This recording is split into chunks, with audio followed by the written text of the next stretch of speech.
Ha! The Acolyte, the season finale. It was fantastic. It was the best Star Wars content I've seen my entire life. I will never see anything as good as this show ever again. Fuck. If only I had some milk.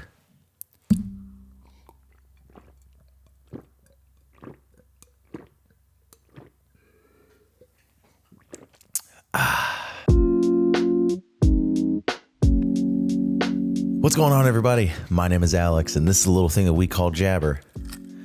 And if you know why I wear sunglasses, it's because I'm full of shit.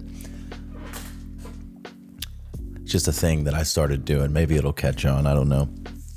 Before we get into this, be sure to hit that subscribe button, like this video, hit that notification bell if you want to stay inconsistent with me, and do all of those things that I do as a community, which is post when I feel like it, and you're going to watch it when you feel like it. But if you subscribe, at least you'll know that it's there, right? Anyway, the season finale of The Acolyte was last night, and, if there's any silver lining to any of this bullshit show that we have dealt with, it's that my dog, Stella, it was her birthday yesterday. So that's really it. Before we get into the pros and cons discussion here, a little review. I'm going to try and make this as fast as humanly possible. I need to pack because I'm leaving for New Jersey tomorrow. So I might make videos while I'm up there at a hotel. I don't know. Who knows? We'll see. Playing it by ear. But if you don't know what pros and cons are because you're a fucking idiot, pros are good things I liked about said episode, and cons are things I didn't like or hated about said episode or movie or any piece of content that I'm watching and reviewing. So there you go. Off the bat, I'm just going to go through the pros as quickly as possible because I do have a lot to sort of complain about. We're getting into this fucking thing. If you have been following my videos and my reactions and my reviews for this show, you know that I'm not a fan of this show, and you might have noticed that I didn't do a pros and cons review for episode 7. And I said this in my reaction, but I'll reiterate it here. I didn't do that because there was nothing good for me in that episode besides the fight at the end, and even that was a complete waste of time. That whole episode was a waste of time, just like episode 3 was a waste of time. It did nothing for the story.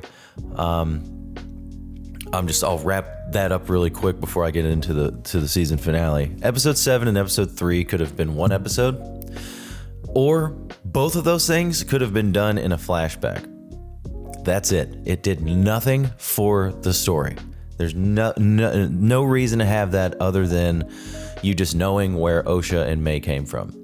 They could have done that in the flashback. They could have done all of that stuff in 10 to 15 minutes. Probably just 10 minutes with Soul narrating exactly what happened. We didn't need 2 full episodes of the same fucking thing. There it is.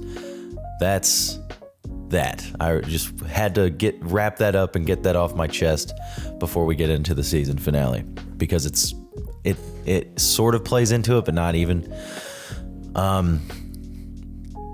So going into this episode, I had no idea how they were going to wrap it up, what they were going to do to wrap it up, and they didn't wrap anything up, really. They wrapped up the whole investigation part, which just made it the Jedi being complete pieces of shit and covering up the fact that there is a Sith running around who used to be a Jedi. It's fucking nonsense. But I'll get into that. I'm already going on a tangent anyway. Let's get into the pros before I start bitching. I'm trying to do this quick. I'm leaving for New Jersey tomorrow, and I have a bunch of shit to do. So I'm going to try and do this as fast as humanly possible, not only to not waste your time, but, I just have stuff to do. So the good things about this episode, the music. Good music is back. It was lacking in the last episode. The soundtrack to this show has been pretty fucking decent. I've seen people complain on the internet about the the music, and I don't understand why. I think the music actually kind of helped how awful this show truly is. This is probably the best looking episode that they've had, cinematography wise. I know they've had some hiccups here and there, but it looks good. This episode looked good. The VFX were really cool. The chase scene at the beginning is another good thing. I thought it was exciting. I thought it was a good chase. I thought it was cool. It looked cool. Let's see. I write all these down and I have to look at them. So my computer's here. Camera's here. And the fights were dope.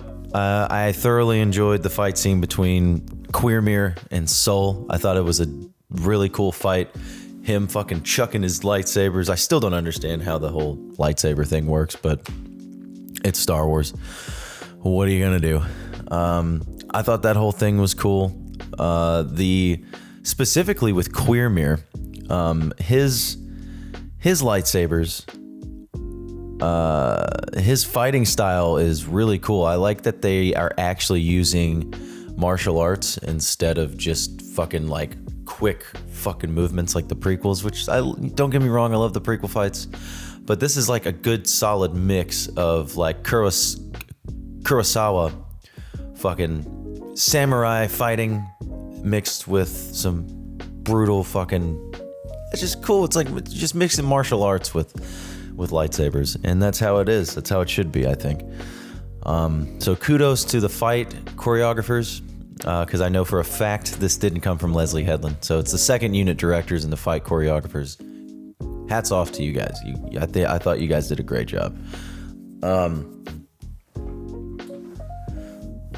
Osha turning to the dark side was very predictable, but her bleeding the Kyber crystal in Soul's lightsaber after she kills him was pretty cool. I enjoyed that scene. I liked watching the lightsaber turn from blue to red and the Kyber crystal inside the hilt turning from blue to red. I thought that was super cool. There was a twinkle of yellow in her eyes as she looked up after that.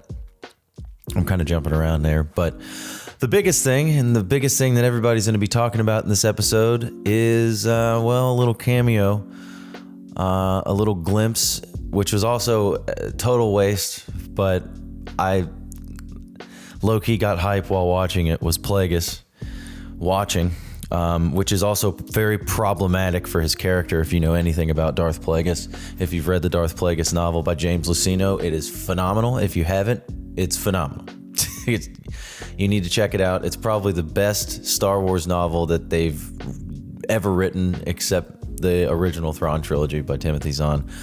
The Darth Plagueis novel it perfectly wraps up, it perfectly intertwines the Phantom Menace and Palpatine's backstory and Plagueis all in one. It's fucking great. It's so great, and that's why it's problematic to have Plagueis watching Queermere and Osha talking to one another, which he should obviously know that Queermere is plotting against him, which I don't know if he's just like kind of waiting in the shadows to see what he's gonna do, but he's already fucked up because it goes against the rule of two, obviously, which it's fine. Plagueis was doing the same thing to Tenebrous, kind of weeding out an apprentice. That's okay. That doesn't bother me that much. I just don't understand why Plagueis was even there. They don't do anything with him later on in the episode. It's just a tease to be like, oh, hey, here he is. Check out for season 2. Or check out. Be on the lookout for season 2 because he's gonna be in there. And I couldn't want anything less. If this show was good and they showed him at the end like that, fine, I would have been happy. I know for a fact that when they do season 2, because it's gonna happen, regardless of the reviews, regardless of the fucking viewership tanking, regardless of all of that, they're going to give this show a second season for the sole fact that Lesbian Headland is running it. Her whole career is on this now. This is what she, has been leading up to. They're giving her this because she is who she is. Harvey Weinstein's former personal assistant. That's why she's getting a second season of this show. She had to endure all of those grueling years of sucking Harvey Weinstein's dick and turning her back to when he would rape women in his office. That's why she's getting it. Anyway, sorry, that was a little bit of a rant there. But here's the thing. I know Star Wars Theory is going to have a fucking meltdown over Plagueis being in this. I saw a glimpse of him earlier and he was fucking fuming hot, which is fine. I wasn't as hot as he was because I'm not him. I would like to think that I'm as big of a Star Wars fan as he is, but he clearly is. That's whatever. I understand why he's pissed because they're going to ruin Plagueis. It's inevitable. All right. They're going to bring him into the show. They're going to ruin Plagueis just like they ruined Thrawn. He's not going to be the Plagueis that we all know and love from the novel. All right. I saw a comment on his video actually for his watch party, which I didn't watch his whole thing. I skimmed through it just to see his reaction to Plagueis just before I made this video. But somebody said the true tragedy of Darth Plagueis the Wise was putting him in this show, and I would agree with that. Like I said, if this was a good show with good writers and people who actually liked Star Wars, then I would be a little more hype about a season 2, but it's not going to happen. They're going to ruin them. That's going to be the true tragedy, is when they ruin Plagueis for season 2. So yeah, I guess those were sort of pros. Those are things that I sort of liked. Getting into the messy bad stuff. This whole story was a complete waste of fucking time. I think. I think the whole thing with May and Osha is a complete waste of time. The dialogue was a little better, but not so much. The character choices again are fucking stupid. Why in the hell did the non-binary gopher sabotage Soul's ship when in 2 episodes prior he was like hating May? So why did he allow her to get away? Is he a dark side user? Is he working for Plagueis? What's going on? None of that. It's just terrible fucking writing from people who have no idea what the fuck they're doing. Sorry, I was trying not to burp. I thought it wrapped up terribly, having Horseface. I don't even know her fucking name. Venestra, I guess. Lesbian Headland's wife. Having her cover up this entire investigation to make it look like Soul's fault. The whole thing is atrocious. She has got to be the worst fucking Jedi that has ever lived. She's a piece of shit.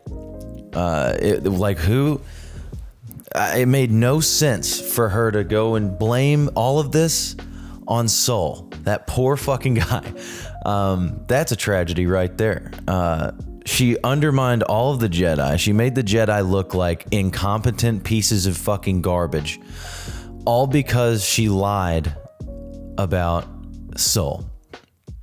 What needed to happen is Plagueis needed to come in there and fucking slaughter all of them. And then they just go missing. I think that would have been a lot better. It would have, like, having her go back to Coruscant and talking to like all the senators and the chancellor about Soul being a flawed man. She couldn't have just said flawed Jedi. She had to make the point that it was a man's fault, damn it, for defending himself and his other Jedi, which they don't get into that at all. But the whole thing was fucking stupid the way that it wrapped up. And of course, Queermere was her former apprentice. So she knows that there's this fucking bad Jedi. He's not a Sith. I'm not buying it. There's a fucking dark Jedi running around with Osha. They're obviously training her, and all she wants to do is go off on her own and find him. It's fucking bullshit. Plagueis should have come in there, wiped all of them out. Queermere, May, Osha, all the Jedi, everybody, and just started from scratch. Because they fucked up his plan. He should have just killed them all. I would have respected this show a little more if that's what happened. Because none of these people should be alive right now. None of them should know anything that's going on. And sure as shit, Yoda at the end, oh God, if you weren't aware that I was spoiling it, Yoda at the end, she's clearly going to go seek advice from Yoda and tell him about the whole situation. Why the fuck does Yoda know about this? He shouldn't know anything about this. It's absurd. The writing is just atrocious. It's atrociously bad. Like, I can't wrap my head around how bad this is. I'm convinced that the dumbass writers of this show just kind of like had a basic idea for each episode, typed in that basic idea to ChatGPT, and just let it write the script for them. Because there's a lot of stupid fucking decisions that only an AI could get wrong. It makes no fucking sense. And I'm almost certain that they didn't even edit these scripts after they were written. Did anybody check the scripts and be like, hey, this doesn't actually make sense. Hey, why does this character flip-flop like every fucking 10 minutes on what they want to do? You know, like May earlier in the episode, she's going to turn herself in. Earlier in the season, she's going to turn herself into the Jedi. Oh, but the next episode, she's trying to kill the Jedi again. It makes no fucking sense. All right. And this just didn't wrap up like it needed to, in my opinion. But how could you even wrap up this fucking non-existent story? I don't care that Osha and May are created by the Force. I don't care that they were the same person. One of them should have died. I think Osha should have killed May, personally. But what are you gonna do? Bottom line is, nobody in this show should have made it out of this show.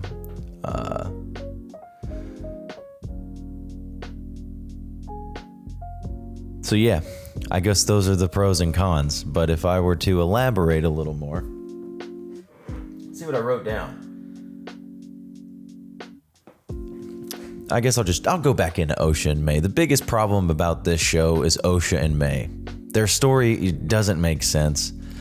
I'm going to repeat myself again, but did anybody, let me know in the comments, did anybody really care about where their story was going, what their backstory was, how they got there? Did anybody care? And it's not because I'm just fucking disgruntled about this whole show. They didn't make me care about these characters at all. I cared more about fucking a little non-binary gopher than I did Osha and May. Their story sucked. It sucked.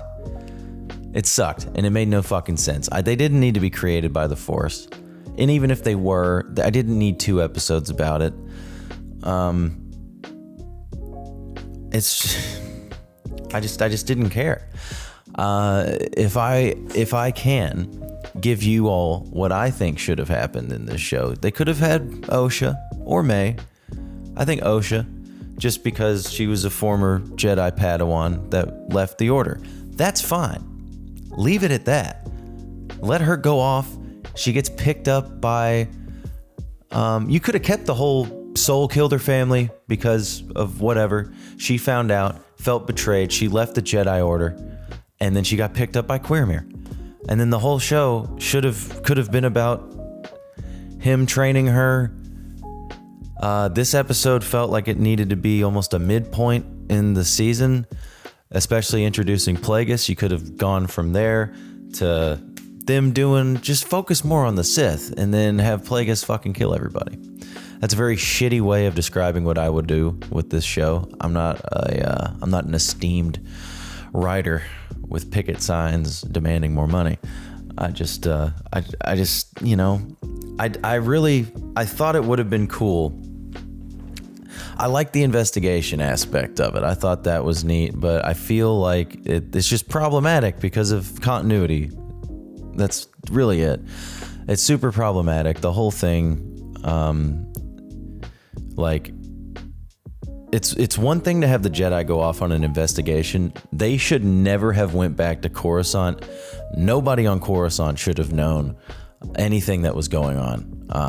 They all should have just kind of like disappeared. And then, well, what is the Jedi going to do? They're not going to send people out after them. They're just be like, well, they never came back, so I guess they're just dead. Anything could have happened. I don't think that none of this made sense. Any Jedi that left Coruscant to go after any like Osha or May or Sol or to find out anything that was happening should have gotten killed or ran into a dead end. Plagueis could have been behind the whole thing and just, course corrected because Quirmir's a fucking idiot. And he ruined the grand plan of the Sith. Now they're out in the open 100 years before they were supposed to be out in the open. It's fine to have a hiccup, but at least have a course corrector, Plagueis. What else did I write down? Yeah, so basically back to what I'm saying, this was pitched as a Sith-focused show, and I don't really think that they focused on the Sith at all. They just focused more on these two dumb fucking not twins and a bunch of fucking lame-ass Jedi who are incompetent.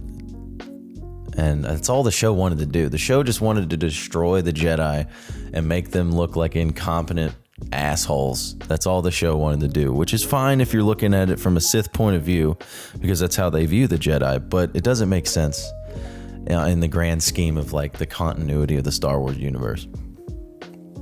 So, whatever. This show officially is worse than the Book of Boba Fett. At least the Book of Boba Fett had some cool stuff within it. Obviously, the 2 episodes with Mando, which, hey, I like Mandalorian, except season 3. I've been thinking a lot about who this show was made for, and I'm actually certain now. I think I've got it. It was written by feminist lesbians who hate men for feminist lesbians that hate men. That's who this show was written for. Because I don't know a single fucking person that's actually enjoying the show.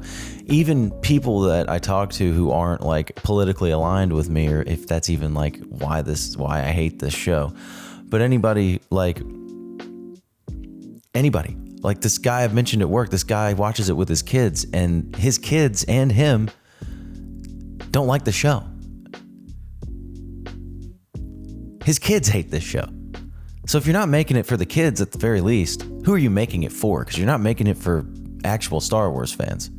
And I will continue to ask that fucking question. But all in all, they're going to ruin Plagueis in season 2. Don't get me wrong. They're going to.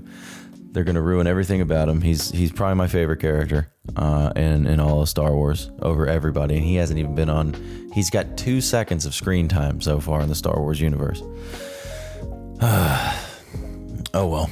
If I were to give this episode like an individual rating, I'd probably give it like a 6, 6.5, maybe on a high end. The show overall, I'd give it a 3, because it's just, for all the reasons that you just listened to me rant about, it's a terrible fucking show. And that's saying something, because visually it looks cool. Like there was some cool stuff in there. But it's not enough to make up for the fact that this whole show was written nonsensically. That wasn't a word. It was written illogically. It was clearly written by AI. They had 4 years to develop this show, and they gave us this. And it just doesn't make any sense to me. I really feel like ChatGPT wrote this fucking scripts for the show. It is what it is, I guess. Am I done with Disney Plus? Probably. I just have no faith in them anymore, even though I'm going to want to watch Skeleton Crew when it comes out. But what are they doing? What's Lucasfilm doing? We just need like a whole new leadership over at Lucasfilm. They need to just pull away from Disney. They need somebody that can tell Bob Iger to go fuck himself. And they need somebody who isn't going to be afraid to stick to their guns when a bunch of fucking overly aggressive lesbians tell them what to do. That's just how I feel about it. So that's the review, I guess. I'm not an esteemed movie reviewer. I'm no Chris Stuckman. All right. Have you guys seen this episode? Let me know in the comments below what you think. Fucking start a discussion, theorize with me. Let's go. I'll respond to you. I have nobody really. I don't have that many subscribers, so it's not like you're gonna get lost in the comments. I will reply to you. So there's that. And as always, hit that subscribe button, like this video, hit that notification bell so we can all be inconsistent together as a community. And yeah, until next time, my name is Alex. This is Jabber. Sayonara.